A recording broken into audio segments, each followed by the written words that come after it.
Alcohol transcends being merely a beverage. It functions as a spiritual tool, masquerading as a means of celebration. Society has conditioned us to perceive it as innocuous, enjoyable, even refined. Yet, have you considered that the very substance you turn to during moments of pleasure or anxiety could be the very thing distancing you from your authentic self? From ancient shrines to contemporary nightclubs, alcohol has always wielded influence. But it's not the type of influence you might assume. It's not solely about the hangovers or health hazards. It's about how it muffles your inner voice, dulls your intuition, and disrupts your connection to your deeper knowing. The harsh reality is that most individuals never question this dynamic. They merely adhere to societal norms: drink to bond, drink to flee, drink to feel exhilarated. But what if its true effect is to keep you spiritually dormant while convincing you that you are awake? You weren't born with a desire for alcohol. That craving was instilled in you.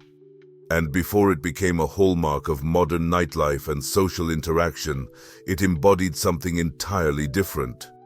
Its history is not rooted in breweries or vineyards. It begins in the time-worn chambers of alchemists and mystics engaged in rituals predating any known religion. Interestingly, the term alcohol derives from the Arabic alul, which initially denoted a fine black powder used to darken the eyes. However, to the alchemists of antiquity, this term held far more significant and perilous implications. It described the process of distillation, extracting the essence from a substance. To them, alcohol represented a volatile force, the spirit taken from physical matter. This profound understanding is why we still refer to alcoholic beverages as spirits. It isn't merely figurative, it is rooted in etymology, and it serves as a warning. In earlier times, alcohol wasn't casually consumed at gatherings or found on every bar shelf. Instead, it was approached with a profound mix of reverence and trepidation, recognized as a powerful instrument capable of transforming the soul, liberating the self from its grounded reality. It was used in sacred rites, often as part of significant life transitions. Alcohol was never intended to be treated lightly. The ancients grasped a truth that many of us have lost sight of. Alcohol does more than simply affect your mood. It transforms your energy. It alters your vibrational frequency. And if utilized improperly, it can open pathways that you might not be able to shut again. Nowadays, that spiritual insight is hidden beneath layers of cultural conditioning over centuries. What was once a sacred substance reserved for rites and initiations has devolved into a promotional gimmick, a social facilitator, an ordinary habit that hardly raises eyebrows. Yet, the fundamental nature of alcohol remains unchanged. Only our connection to it has shifted. By losing that acumen, we've left ourselves exposed, not solely in a physical sense but on a spiritual level. Regardless of whether you acknowledge energy, it remains aware of you. Even if you don't focus on your aura, the substances you ingest still influence it. Alcohol, in particular, leaves a significant imprint. The Sumerians offered wine to their deities. The Egyptians associated it with Osiris, the god of death and rebirth. The Greeks dedicated it to Dionysus, the deity of divine ecstasy and ecstatic madness. Even in those ancient times, they understood that this liquid was not merely about indulgence. It had the potential to elevate or annihilate. Over the ages, however, that reverence shifted to excess. What was once a symbol of spiritual evolution is now merely another weekend ritual. It has lost its sacred quality. When something that was once revered turns into something ordinary, it takes on an element of danger. Some insights are too sensitive to share in this setting, which is why we created Insights Academy, a complimentary newsletter that digs into topics we can't address on YouTube. Sign up via the link in the description to receive a free copy of the Kabbalon while supplies last. The heritage of alcohol extends far beyond our contemporary society and is intricately layered. It has been employed to invoke the divine, escape suffering, dissolve the ego, and provoke visions. Yet just as it can open one door, it can just as easily close another. The challenge is that you may not perceive it occurring. It doesn't manifest as a sudden blast. Instead, it appears gradually, gently, through subtle disconnections, diminishing clarity, increasing numbness, and a fading sense of self. Over time, this dulling accumulates to the point where you forget what being fully alive feels like. You may start to think that the person you become while under the influence is your true identity. However, that's not the case. It never was. You've likely heard that alcohol impacts your brain, liver, and behavior, but neglect is given to how it influences your energy. Yet that's where genuine harm begins. Below the surface, within a part of you that most are unable to quantify. You are not merely flesh and memory. You are vibration, your frequency. At your fundamental essence, you exist as a field of energy that's always in motion, both radiating and absorbing constantly. Alcohol disrupts that energy field in ways that science is just starting to explore. Yet spiritual traditions have been alerting us to this for centuries. Every ancient esoteric framework concurs on one crucial point. You are encased in an energetic structure. Whether you refer to it as the aura, the biofield, or the light body, it embodies and expresses your spiritual essence. This energetic field serves to protect you, guide you, and assist you in aligning with your higher self. It acts as your invisible immune system, your spiritual filter, where clarity, intuition, and purpose are gathered. Consuming alcohol compromises this field. It doesn't just cloud your mind, it causes tiny fractures in your aura, delicate rips, and openings through which foreign energies can penetrate. Entities that are not yours, thought forms that thrive on confusion, emotional residue from others, and even entities attracted to the energy of disconnection can seep in. This isn't a fantasy, it's a replicable pattern, observed and often disregarded. There's a reason people frequently feel spiritually fragmented, emotionally unsteady, or energetically depleted after drinking. It goes beyond dehydration or lack of sleep. It stems from the weakening of your energy field and the loss of its integrity. The root chakra, associated with your survival and physical satisfaction, becomes excessively stimulated.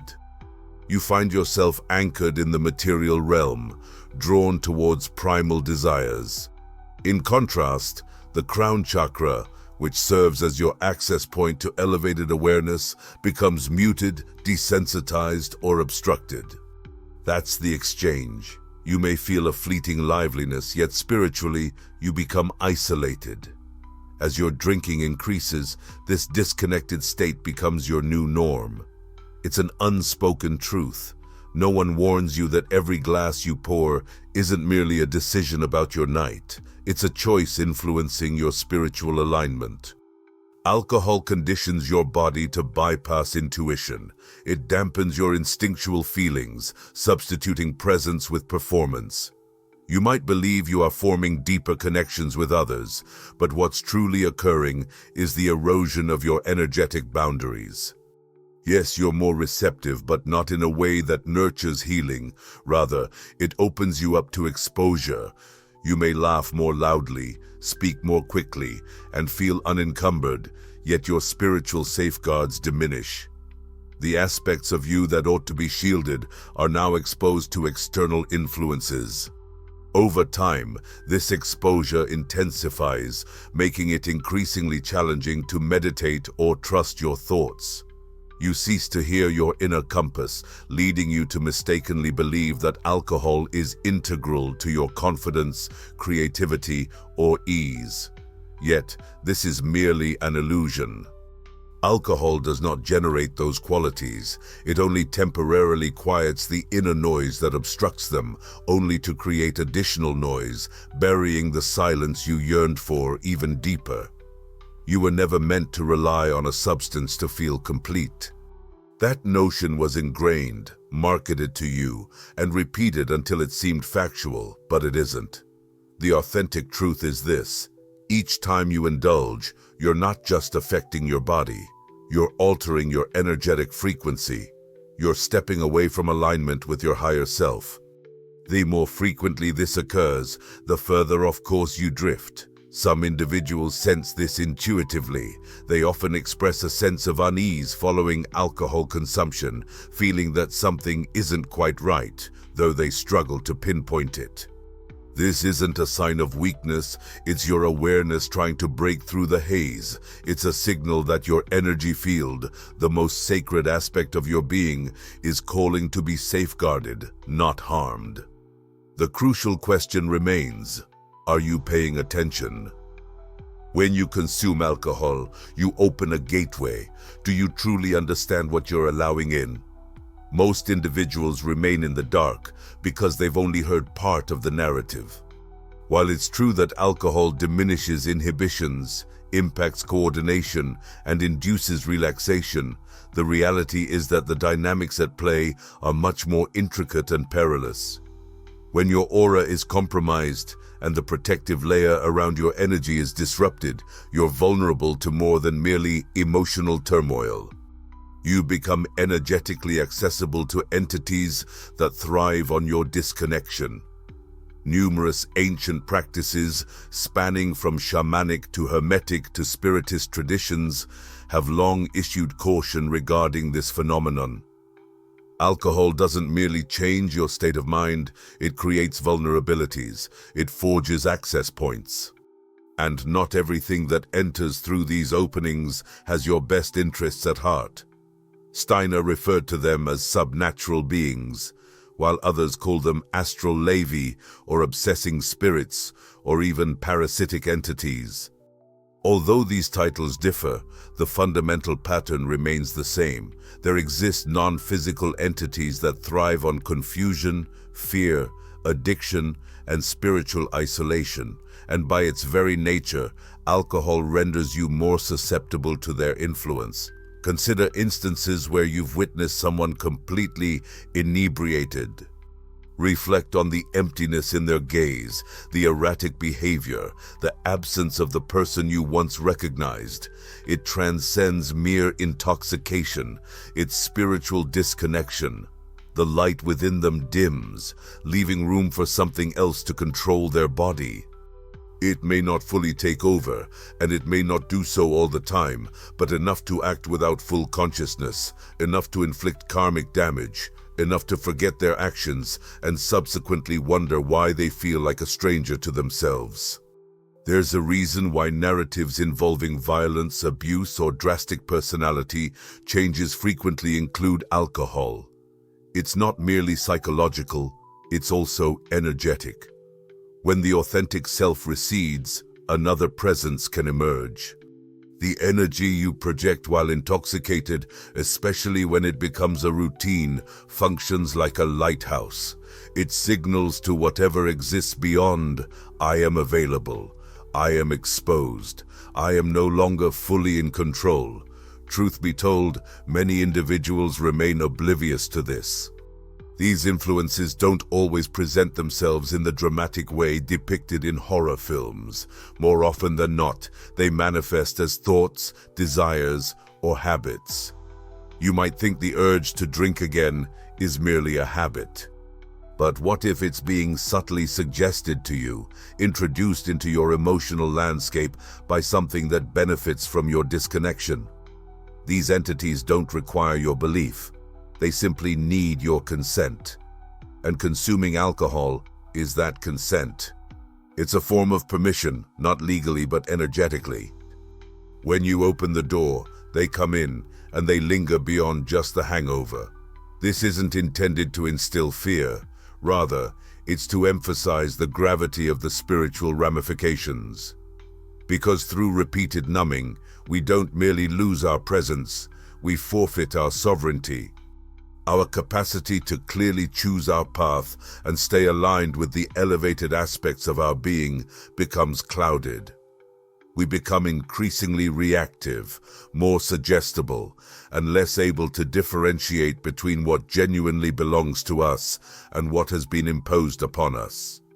This is the reason many spiritual guides and mystics have cautioned against intoxication, not out of a sense of moral judgment, but from a deep understanding of how energy operates.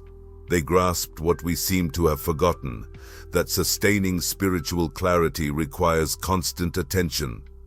Anything that dulls our light invites darkness, even in subtle ways. True protection isn't found in avoidance or confrontation. It emerges from being profoundly and fiercely present. Your presence serves as your armor. Clarity acts as your weapon. When you're truly in alignment, nothing can distract your mind or deplete your energy without your consent. However, when you consume alcohol, you exchange your weapon for a grin and your protection for a shot glass. You forsake your autonomy for fleeting sensations. In this exchange, you forfeit more than you acquire. The toll isn't merely a hangover or feelings of remorse. It's your connection to self, your intuition, your inner guide. This isn't a topic people often discuss because it seems too peculiar, too unsettling. Yet if you've awakened after a night of drinking feeling hollow, burdened, or as if a foreign entity had brushed against your soul, you already comprehend this reality. You've experienced it, and that feeling serves as your evidence. Alcohol is cunning, which is precisely why it's perilous. The trap is not founded on suffering, but on pleasure. It does not approach you with a label warning that it will distance you from your true essence. Instead, it presents itself as comfort, joy, and ease. It promises a temporary reprieve from the stress, the clatter, the heaviness of existence. This is where the deception lies. For those brief hours, it can seem like relief. You might feel lighter, more confident, and more connected. Social anxieties diminish, overthinking slows, and before you know it, you're in the zone. You find yourself opening up and asking what's been on your mind. You let go and experience a surge of vitality. In that moment, you might think, this is my true self. But what if that's not the case? What if that experience doesn't represent your genuine self emerging, but rather your awareness fading? Alcohol doesn't liberate you, it numbs you. It quiets the internal dialogue, not by addressing it, but by dampening the signals. Anxiety, fear, doubt, these are all messengers. They indicate where you're out of sync, where tension resides, and where you might be betraying your truth. When you consume alcohol, you ignore those messengers. It may feel freeing at first, but this silence is not tranquility, it's repression. Still, the illusion succeeds because it's instant. It doesn't call for deep reflection, breath exercises, or confronting your inner demons. It delivers results swiftly. And when life weighs you down, when your own thoughts are exhausting, the allure of a quick fix feels liberating, although it's an illusion. It's like a high-interest loan that you will pay back with your vitality, clarity, and self-worth. Each time you reach for a drink to elevate your mood, you reinforce the belief that the authentic you isn't sufficient. You come to rely on an external substance to reveal what is already within you. It convinces you that transformation is necessary for your worth. The situation gets even more complicated because alcohol can provide a temporary opening. It can lower barriers, enhance emotional expression, and diminish fear responses. This is why numerous spiritual seekers, artists, and those in pain gravitate towards it. It falsely appears to be a shortcut to enlightenment. Yet what you're accessing isn't a higher state of awareness. It's simply a state of lower resistance. You're not connecting with the divine. You're merely quieting the distractions long enough to notice what's been there all along, only to forget it come morning. That's the tragedy. offering you a fleeting glimpse of authenticity before snatching it away. It vows connection, but leaves you feeling more fragmented. It presents freedom, yet demands your dependence. It reveals a version of you that's relaxed, open, and uninhibited, then convinces you that you can only reconnect with that self through alcohol. Thus, you find yourself returning not with joy, but out of desperation. And this desperation has little to do with the drink itself. It's a yearning to remember your true self, to feel complete, to stop holding back. Alcohol merely capitalizes on that desire and presents it back to you in a glass. We aren't truly addicted to alcohol. We're addicted to the sensation of being ourselves without shame. And we've forgotten how to achieve that without numbing the parts of ourselves that are frightened, damaged, or misunderstood. What we seek isn't the alcohol itself. It's the bravery. It's the permission to be. We yearn for authenticity in a society that continually pushes us to perform, and alcohol offers what seems like an answer. Yet, this answer is an illusion. Genuine freedom doesn't come with a hangover. True connection doesn't fade once the buzz dissipates. And real self-assurance doesn't necessitate sacrificing your clarity to achieve it. The facade is persuasive because it appears to fulfill your needs, but only temporarily. Then it disappears, leaving you in want once more. This isn't healing, it's dependence masquerading as a celebration. If you've ever felt a sense of emptiness after a night of drinking, that's the reason. It's because a genuine part of you attempted to rise, only to be overwhelmed by a tide of artificial feelings. Your true self isn't hidden at the bottom of a bottle. It lies beneath your fears, your narrative, and the belief that you require external sources to find joy. No one instinctively reaches for alcohol. That yearning, that inclination towards drinking isn't intuitive, it's conditioned. From a young age, you're taught that alcohol is not just acceptable but essential. Whether celebrating, unwinding, grieving, connecting, or escaping, there seems to be a drink for every emotion. This becomes an unwritten script that you follow unconsciously. It's a ritual intricately woven into the fabric of your existence, making it feel rebellious to question it. This isn't mere coincidence, it's intentional. From the time you could perceive the world around you, you've witnessed it. Perhaps it was adults at the dinner table toasting while children sipped juice. Maybe it was characters in your favorite films enjoying a drink after a tough day.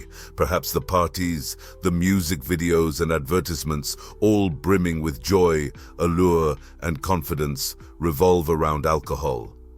By the time you took your first drink, you had already absorbed the messaging. This is what adults do. This is what freedom looks like. This is the essence of enjoyment. By the time you reach the legal drinking age, consuming alcohol has become an old story. It's something you're accustomed to, anticipated, and even promoted. When you choose not to partake, you can feel out of sync, awkward, or burdensome. The system doesn't merely market alcohol, it promotes drinking as a rite of passage, a cultural standard, and a symbol of belonging. Declining a drink often feels like rejecting the connection that accompanies it. This is where the brilliance of the messaging lies. It transforms conformity into a sense of choice. Yet, under the surface of all that advertising, all those celebrations and clinking glasses, another layer is at play. Alcohol doesn't merely dull pain, it provides a means to evade it. In a culture that discourages emotional depth, this method of avoidance is instilled early on.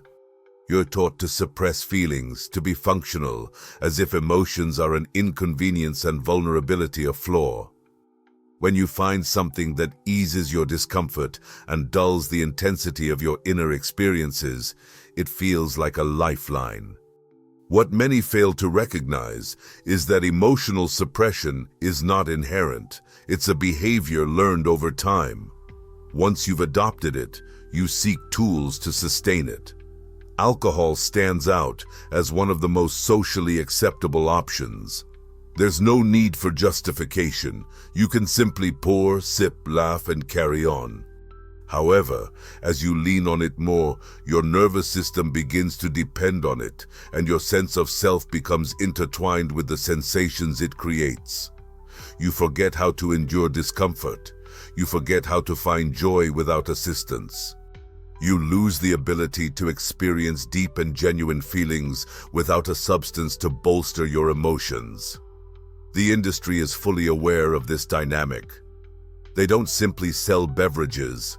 They strategically and seductively promote dependency. The marketing strategies aren't arbitrary. They constitute a psychological campaign. Colors, sounds, and slogans work harmoniously to forge emotional connections. The chilled bottle glistening under the summer sun, the sparkling wine at a wedding, the whiskey beside a roaring fire. These aren't merely visuals, they're emotional catalysts, reinforcements of belief. They create a sense of FOMO, a notion that without participation, you're missing out. It suggests that sobriety equates to emptiness and stillness to monotony. Yet, it's a fabrication. A beautifully crafted deception that funnels billions into the system yearly, while your energy, clarity, and genuine connection gradually dissipate. What amplifies this conditioning's impact is its camouflage within love, friendship, and family. People pour you drinks as a means to bond, to celebrate, to express affection. It feels intimate, but it's a broader systemic issue because they too have been conditioned. Your parents, friends, and mentors didn't doubt it either. It's not a sign of weakness. It's just that this programming runs incredibly deep. This narrative isn't solely yours, it's generational. That's why liberating yourself feels so challenging. You're not merely confronting a habit, you're challenging a collective belief system that insists you need a drink to unwind, to connect, to feel whole. However, you don't. Deep inside, there's a part of you that already recognizes this. A part of you recalls who you were before the world compelled you to numb, to manage, to conform. That aspect of you remains patient and aware, ready to re-emerge. The signs have always been there, subtly embedded in the wisdom of ancient masters, sacred texts, and traditions that modern life has largely neglected or diluted. Across cultures and continents, a single message resonates: safeguard your clarity, because it is the gateway to truth, and truth is the path toward liberation. Nothing undermines that clarity more swiftly than intoxication. The Bhagavad Gita teaches that the quest for higher states of consciousness relies on purity of thought, body, and intention. Sattva, characterized by harmony and light, is vital for spiritual advancement. However, alcohol, with its disruptive influences, aligns itself with tamas, representing darkness, stagnation, and confusion. This drink does not uplift you, it pulls you further into density. It clouds your perception, making it increasingly challenging to distinguish truth from falsehood. If you cannot perceive what is genuine, how can you ever truly awaken? Buddha specifically cautioned against intoxicants, not out of a desire to control pleasure, but because he recognized their detrimental effects on the mind. Intoxication obscures the path ahead, diminishes awareness, and in the absence of awareness, suffering intensifies. The Eightfold Path, right speech, right action, right intention, requires presence, and alcohol undermines that very presence. You may feel liberated in the moment, but this is an illusion of freedom. It's not true liberation, it's sedation. The gentle yet compelling pull of the toe aligns you with the natural flow of the universe.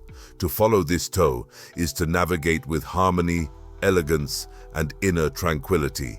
Yet, alcohol disrupts your equilibrium, leading you to extremes. It offers fleeting highs that sever your connection to the gentle rhythms of your intuition. When you're out of harmony with the Tao, life turns into a battle. You force, you chase, you endure pain. The stillness you desire recedes further away.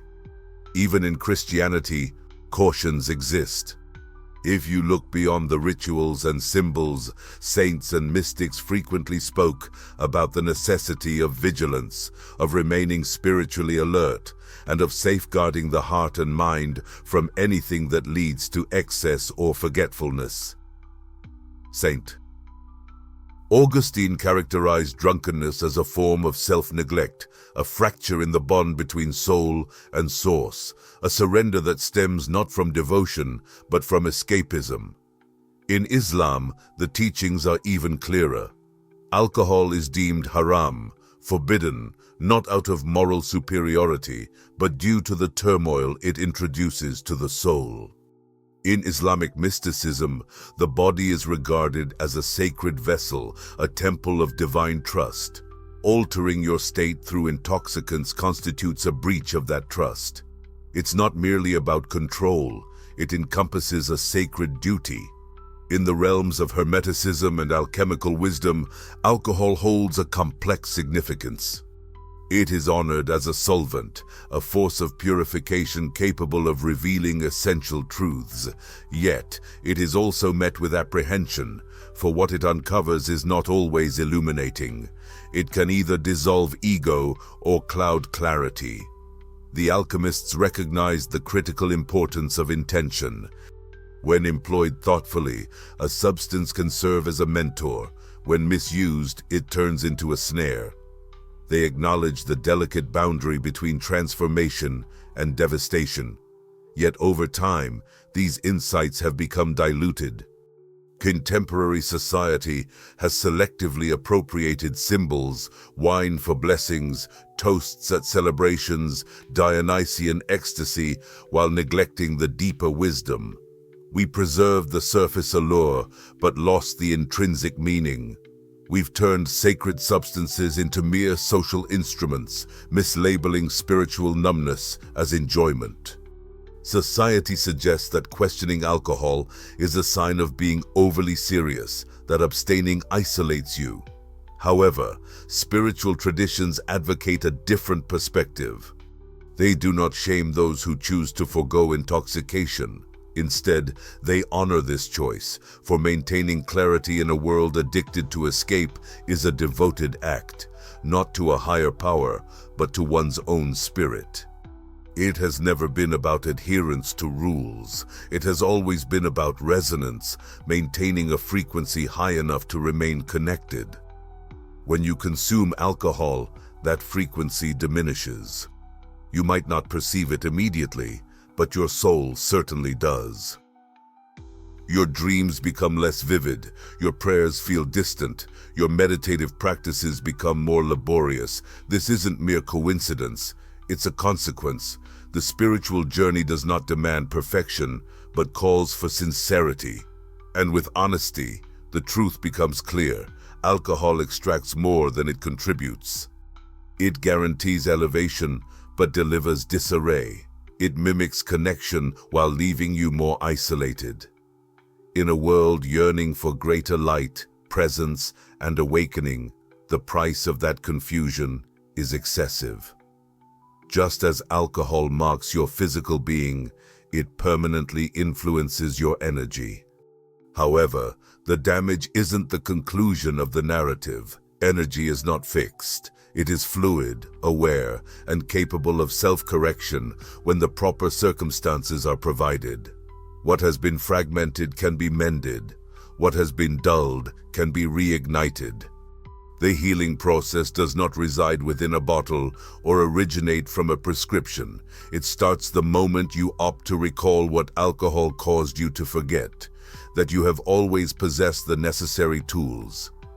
The initial step is to be present, returning to your body, not as an escape, but as something to respect.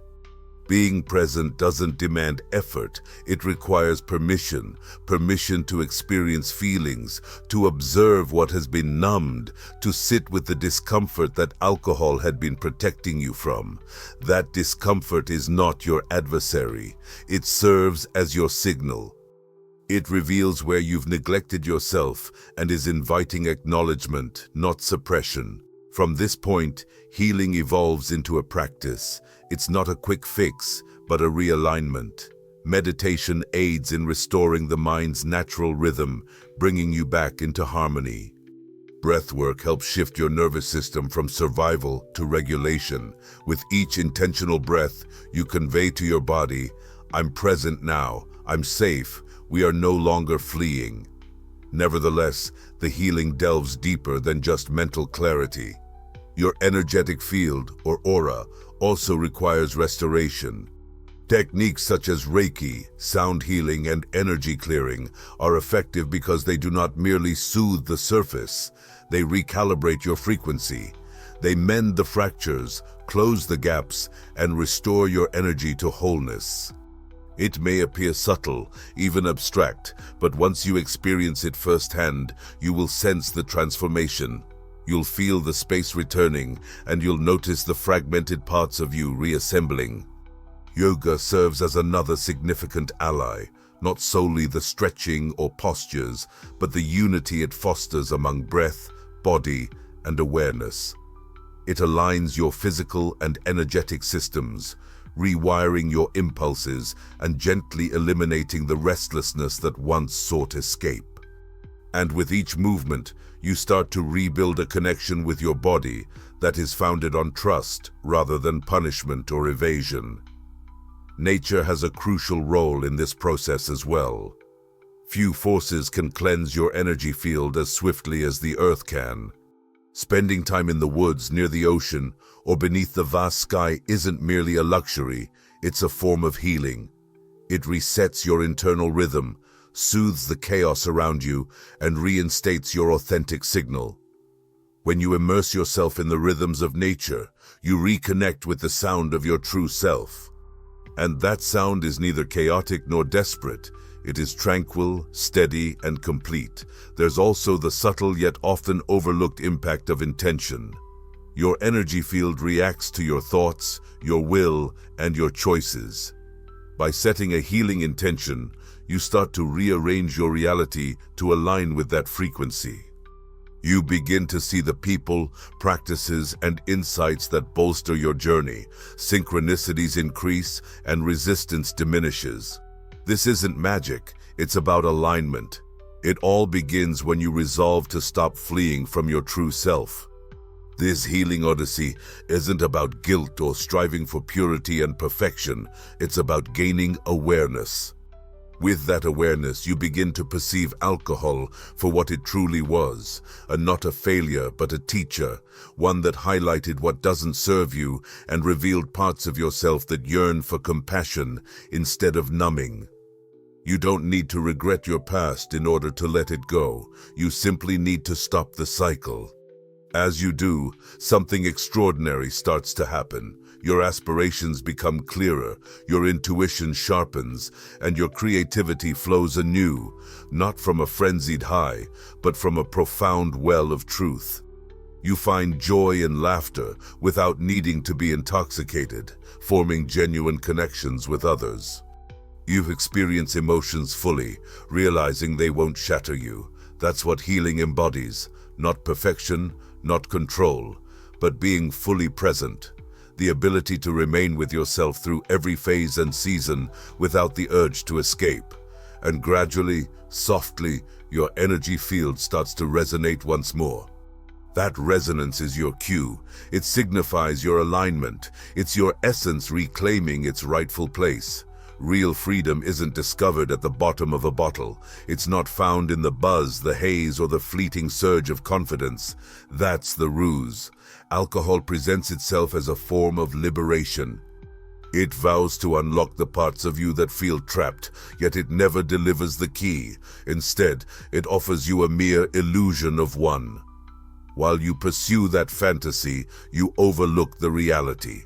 The cage was never truly you. The real confinement was the belief that you require something external to feel complete. Society has conditioned you to view alcohol as synonymous with freedom, that the loosening of your inhibitions, the audacity, the exhilaration, the laughter, signifies you unveiling your authentic self, but that's not accurate. That version of you only emerges under the influence. It's not your true essence, it's merely your escape route. Your genuine self isn't concealed beneath restrictions, it's waiting on the other side of awareness. Yet, awareness is challenging. It demands you confront discomfort. Alcohol permits you to evade it. We've been taught to sidestep discomfort at all costs. So we drink, we dull our senses, we pursue experiences that mimic connection, all in hopes of tapping into something profound. But they merely skim the surface, igniting a fleeting spark before fading away. Each time you're left seeking the next night out, the upcoming celebration, the next moment when everything feels light again. However, with every attempt, the high dissipates more quickly because you aren't drawing closer to yourself. You're drifting further away. True freedom doesn't come with a hangover. It doesn't cloud your memories or blur your boundaries. It doesn't leave you questioning your choices come morning. Genuine freedom means knowing you can step into any environment, any moment, without needing to dull your true self to fit in. It's about experiencing joy, sadness, tension, and release fully without scrambling to suppress those feelings. It's about trusting your own body, your own energy, your own truth without the need for a filter. Reflect on that. That was merely a symbol, a placeholder for all the ways you've been conditioned to diminish yourself, to quiet your intuition, to numb your awareness. Each time you reached for a drink in hopes of feeling something different or becoming a more daring version of yourself, what you were truly pursuing was a recollection of what it meant to be whole. Yet that memory was never lost. It was simply concealed. Alcohol represents just one part of a much more extensive network. A network crafted to sever your connection to your true self. A person who recognizes their identity doesn't conform. They don't accept what society tells them they need.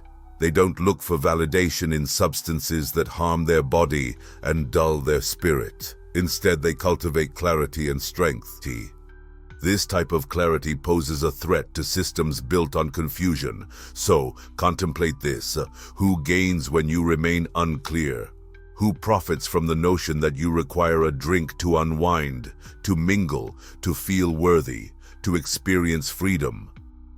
The establishment doesn't care about your coping mechanisms with alcohol. It simply wants you to keep needing more.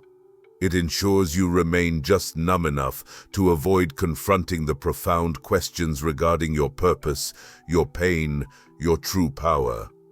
However, once the illusion is shattered, there's no going back.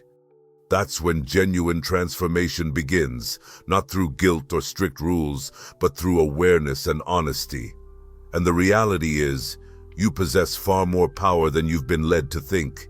You don't need alcohol to experience wholeness. There's nothing external you need to tap into feelings of peace, connection, joy, or strength. Everything you seek is already within you. It always was. The world may not encourage this journey, and you might initially feel isolated as you step away from the customs you once enjoyed with others. But solitude isn't synonymous with loneliness. In that space, something new begins to take shape. You start to reconnect with yourself. You learn to trust your instincts. Your aspirations become clearer. Your body releases tension. Your energy becomes irresistible. That was merely a representation, a substitute for all the ways society has conditioned you to minimize yourself, to stifle your intuition, and to dull your awareness. Each time you reached for a drink to experience something different, to transform into a braver version of yourself, what you were truly seeking was the recollection of what it meant to feel complete.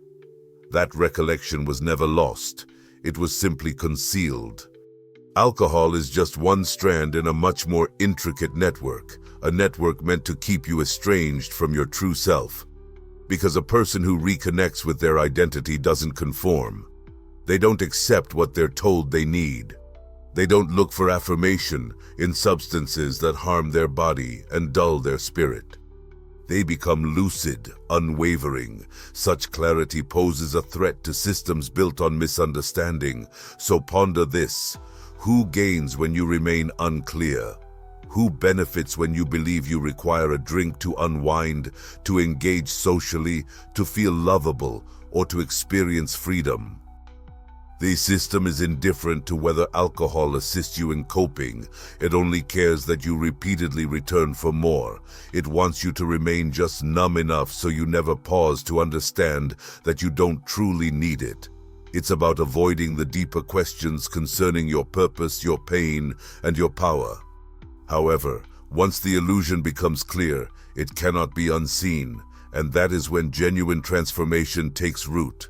Not through shame or strictness, but through awareness and honesty.